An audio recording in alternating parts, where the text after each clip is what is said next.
आइए आज मैं आपको अपने बचपन की कहानी सुनाता हूँ।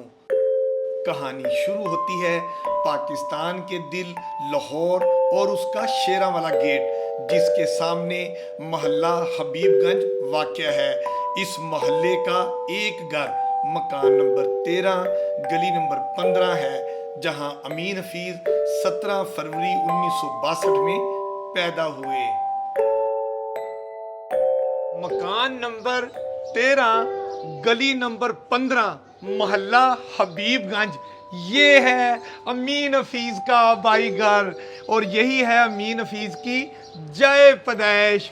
इसी घर में अमीन हफीज साहब ने अपनी आंखें खोली और अपना इब्तदाई दौर इसी घर में अपने माँ बाप के साथ इन्हीं गली मोहल्लों में खेल कूद कर अमीन हफीज साहब जवान हुए। आइए अब अमीन हफीज साहब आपको अपने आबाई घर का तारुफ करवाते हैं।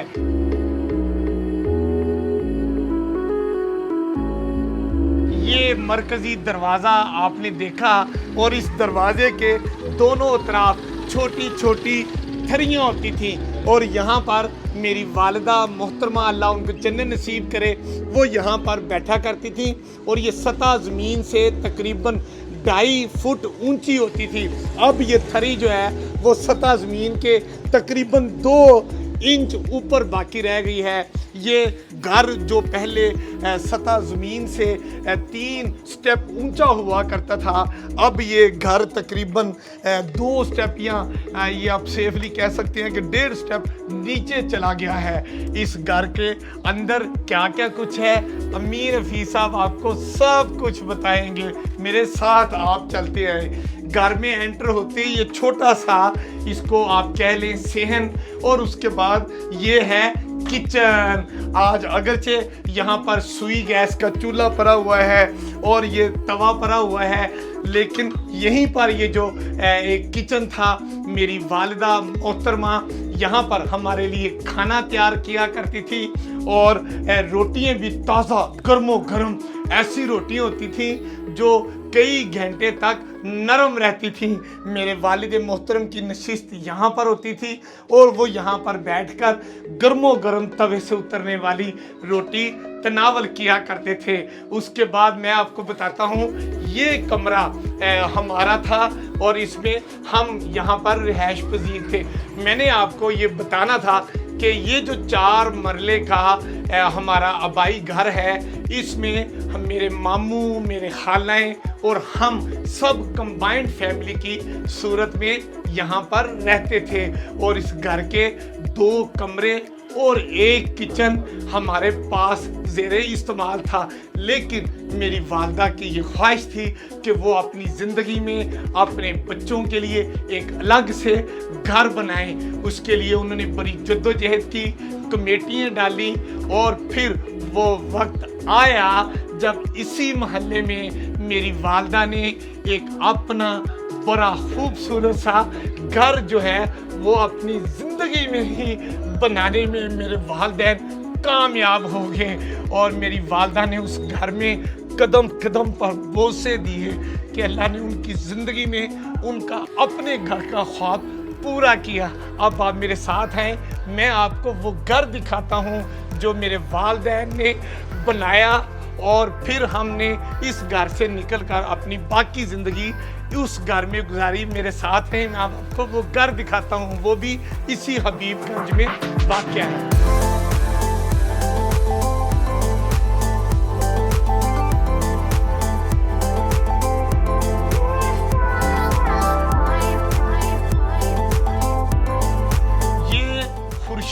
मॉडल स्कूल हबीबगंज था और यहाँ पर अमीन हफीज 1ली जमात से 5वीं जमात तक मैंने इल्म हासिल किया और फिर 6ठी जमात में मैं government Islamia high school Sheranwala gate चला गया। मुझे यहाँ मेरा एक बचपन का दोस्त अखलास मिला। यार यहाँ पर हमारा स्कूल होता था जहाँ पर हमने 5वीं जमात तक रहे, वो स्कूल किधर गया? ये तो प्लाजा लगता है बन गया, प्लाजा बन गया यहाँ पे।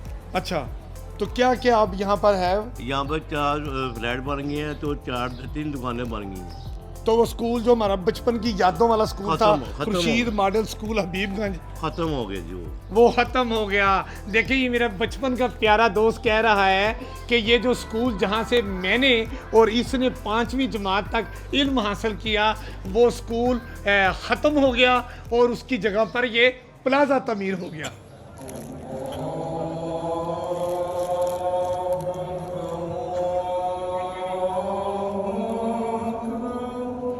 ये है जामिया मस्जिद हबीबगंज। ये वो मस्जिद है जहाँ पर अमीन हफीज़ ने कुरान पाक की इब्तदाई तालीम हासिल की और इसी मस्जिद के कारी साहब से कुरान पाक जो है वो मैंने मुकम्मल जो है ना वो मैंने पढ़ना सीखा और मैंने यहाँ से पूरा कुरान पाक पढ़ा। आज इस मस्जिद के जो मेरे उस्ताद थे वो आज इस दुनिया में नहीं रहे, ताहम ये प्यारी सी मस्जिद और मेरे उस्ताद की यादें मुझे इस मस्जिद तक खींच लाई हैं। अब मैं मौजूद हूँ government Islamia high school Sheranwala gate में। ये मेरा वो स्कूल है जिसके साथ मेरी बड़ी हसीन यादें वाबस्ता हैं। यहाँ से मैंने 1977 मतलब 1977 में मैट्रिक का इम्तहान इम्तियाजी हैसियत से पास किया।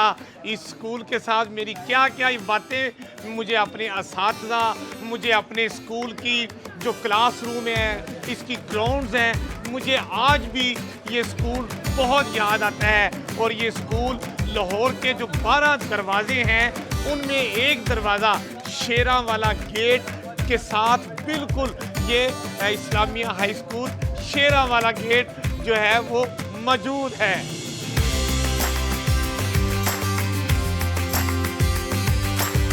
ये वो प्यारी प्यारी मेरी खूबसूरत यादों से भरी ये गली है जिसमें अमीन हफीज़ बचपन में मुख्तलिफ खेले खेला करते थे। क्रिकेट, गुल्ली डंडा और उसके बाद लट्टू, कैंचे और फिर उसके बाद कैरम बोर्ड, ये सब कुछ अमीन हफीज़ अपने बचपन के दोस्तों के साथ यहाँ पर खेला करते थे। ताहम क्रिकेट और कैरम बोर्ड अमीन हफीज़ का पसंदीदा मशगला और खेल था। यहाँ पर जब हम पानी छिड़कने के बाद कैरम बोर्ड के साथ यहाँ पर खेला करते थे तो क्या कहके होते थे, क्या प्यार था। और वो प्यार और बचपन की दोस्तियाँ मुझे आज भी एक एक करके मेरी आंखों के सामने घूम रही हैं। ये है फारूकगंज अंडरपास और यहाँ पर पहले एक छोटी सी पुली होती थी जो रेलवे लाइन के नीचे होती थी। अमीन हफीज़ साहब इसी छोटी सी पुली में से गुजरकर अपने स्कूल जाया करते थे और लाहौर शहर में जहाँ कहीं जाना होता था यही अमीन हफीज़ की मरकज़ी जो गुजरगाह होती थी। अब इसको कुशादा करके अंडरपास बना दिया गया है। मेरे दौर में जब मैं यहाँ रहता था सबसे बड़ा मसला ये होता था कि जब कभी बारिश होती थी ये छोटी पुली पानी से भर जाती थी और लोग रेलवे लाइन क्रॉस करके शहर में अंदरून शहर जाते थे। लेकिन आज इसको कुशादा होने के बावजूद आज भी जब बारिश होती है तो ये पानी से मुसलसल भर जाती है। हमारे इलाका हबीबगंज, फारूकगंज और उस्मानगंज का सबसे बड़ा मसला सीवरेज का है जो आज भी सही तरीके से हल नहीं हो सका।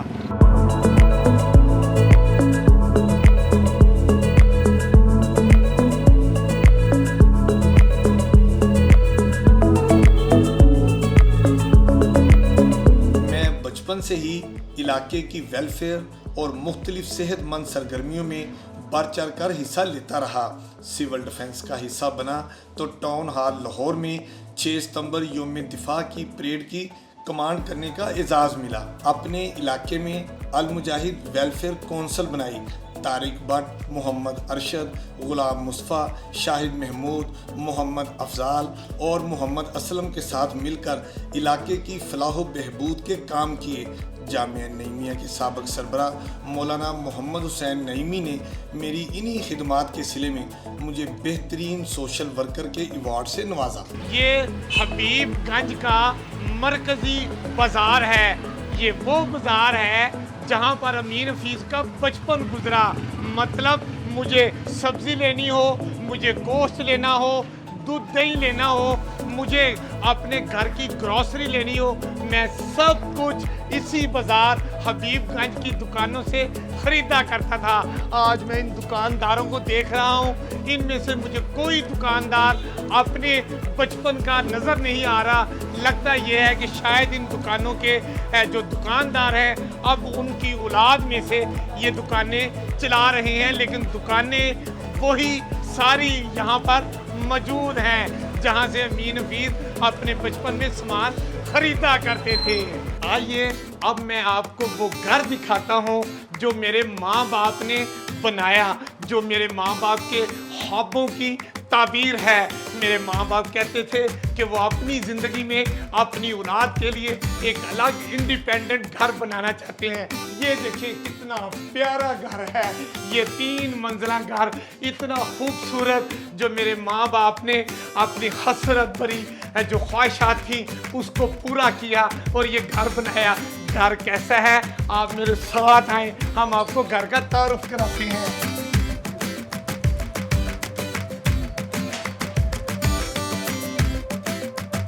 ये है अमीन हफीज़ के अम्मी अब्बू का घर। यहाँ पर ये देख सकते हैं कि यहाँ पर ये ड्राइंग रूम था और अभी भी ड्राइंग रूम है। ये किचन है जहाँ पर मेरी वालदा हमारे लिए खाना पकाया करती थी। यहाँ पर ये 2 कमरे, एक मेरे अम्मी अब्बू का कमरा और ये कमरा जो मेरे माँ बाप जो मेरे हम सारे बहन भाई इस दूसरे कमरे में रहते थे। और आप ये देख सकते हैं कि ये ओपन टू स्काई, ये वो इलाका है, वो हिस्सा है जो मेरे माँ बाप ने ख़ास तौर पर बनवाया। मेरी अम्मी ये चाहती थी, मेरे वालिद साहब ये चाहते थे कि जब वो घर के सेन में बैठे तो उनको ओपन टू स्काई आसमान भी नज़र आए।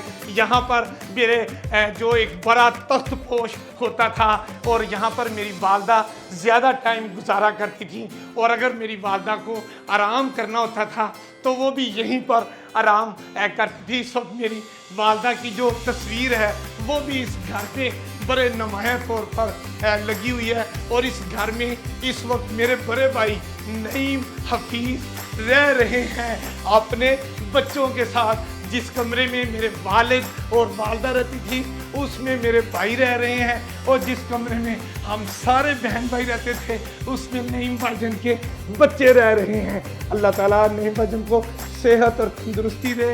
ये अब इस घर में रह रहे हैं। ये है अम्मी अब्बू के घर का ड्राइंग रूम, और इस वक्त तो यहाँ पर सोफ़े ही सोफ़े पूरे ड्राइंग रूम में नज़र आ रहे हैं। लेकिन जब हम इस घर में रहते थे तो इस ड्राइंग रूम में सोफ़ों के साथ एक डाइनिंग टेबल यहाँ पर थी। उस डाइनिंग टेबल के साथ जुड़ी कुर्सियों पे हम भाई तमाम और हमारी बहनें उस डाइनिंग टेबल पर पढ़ा करती थी।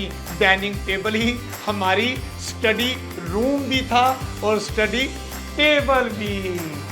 नहीं भजन, जब हम यहाँ पर रहते थे मुझे याद है अच्छी तरह, पीने के साफ पानी का मसला था, सीवरेज का भी यहाँ पर बहुत मसला था।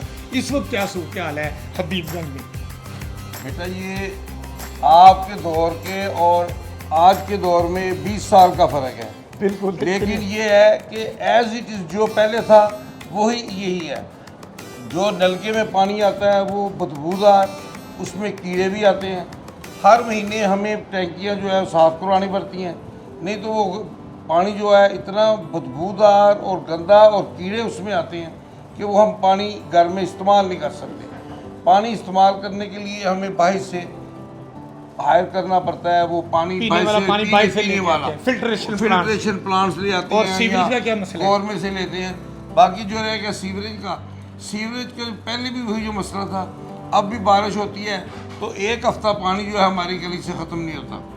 वो वही पानी जो है ना जम होगा, कहीं जाता नहीं है। तो पाइपलाइनें आज से 50 साल पहले जो पाइपलाइनें बनी हुई हैं वो एज इट नहीं पता जैसे वो जो छोटी पुली में अब तो वो खुली हो गई है, कुशादा हो गई है, तो उसमें अब वहाँ पर जब बारिश होती थी तो अभी भी पानी उधर जमा होता है या क्या सूरत हाल होती है? अब ये है कि वो तकरीबन छोटी पुली है छोटी पुली की जगह पे ये डबल पुल बन गया है। ठीक है। रेलवे ऊपर से रेलवे फर्रुखगंज क्रॉसिंग है, अंडरपास उसको। फर्रुखगंज और शेरावाला के दरमियान। अब ये है कि वो 50% जो है वो कमी हो गई है कि पानी जहाँ वो इतना ज़्यादा हो जाता था कोई गुजर नहीं सकता था, अब ये है कि 3 फुट 4 फुट पानी होता है, जिससे मोटर बाइक तकलीफ तो है, लेकिन ये है कि जो शेरावाला से पानी आता है ना वो सीधा पुली में, और फर्रुखगंज से जो पानी आता है बारिश का वो भी वहाँ इकट्ठा होता है। इसका इन्होंने कोई इंतजाम नहीं किया। मतलब छोटी पुली में अभी भी बारिश हो जाए हाँ। तो पानी खड़ा रहता है, पानी पहले बहुत खड़ा- ज्यादा दिन पहले खड़ा बहुत रहता ज्यादा, था, अब 50% 3-4 घंटों के बाद वो साफ हो जाता है। हाँ। चलें जी, ये हमारे नईम भाईजान ने बताया है कि इस इलाके हबीबगंज में पीने के साफ पानी और सीवरेज का मसला आज भी जूं का तू है। आज मैंने आपको अपने बचपन की कहानी सुनाई और मैंने आपको अपने आबाई घर भी दिखाया और वो घर भी दिखाया जो मेरे माँ बाप ने बनाया। ये वही गलियां हैं जिन गलियों में खेल कूद कर अमीन हफीज जवान हुए, और इन्हीं गलियों में खेलते हुए मैंने बड़े बड़े ख्वाब देखे। सिर्फ ख्वाब ही नहीं देखे, उन ख्वाब की ताबीर के लिए मेहनत की, मुसलसल मेहनत की, जद्दोजहद की, पंजाब यूनिवर्सिटी से मैस कम्युनिकेशन की डिग्री हासिल की, 3 किताबें मैंने लिखी, और फिर अल्लाह रब्बुल इज़्ज़त के फजल व करम से, माँ बाप की दुआओं से और अपनी बीवी बच्चों और बहन भाइयों की दुआओं से अल्लाह रब्बुल इज़्ज़त ने मुझे प्राइड ऑफ परफॉर्मेंस अवार्ड यानी कि बेहतरीन रिपोर्टर का मुझे एजाज़ भी हासिल हुआ। और इस वक्त मैं अपने माँ बाप के आबाई घर को उसके बाद यहाँ से मैं चला गया और मैंने जोहर टाउन में अब अपना घर बनाया, जहाँ पर मैं अपनी बीवी बच्चों के साथ रिहाइश पजीर हूँ। मेरा पैगाम सिर्फ इतना है कि आप ज़िंदगी में मुसलसल मेहनत करें, इल्म हासिल करें और बड़े बड़े ख्वाब ज़रूर देखें और उन ख्वाब की ताबीर के लिए अमली जद्दोजहद करें, और उसके बाद फिर अल्लाह रब्बुल इज़्ज़त आपको इज़्ज़त भी देंगे, तरक्की भी देंगे, शोहरत भी देंगे, जिस तरह अमीन हफीज़ को अल्लाह रब्बुल इज़्ज़त ने नवाजा। मैं चाहूँगा आप भी इसी तरह मेहनत करते रहें। कैमरा मैन हसीब अमीन के साथ मैं हूँ आपका अपना अमीन हफीज़।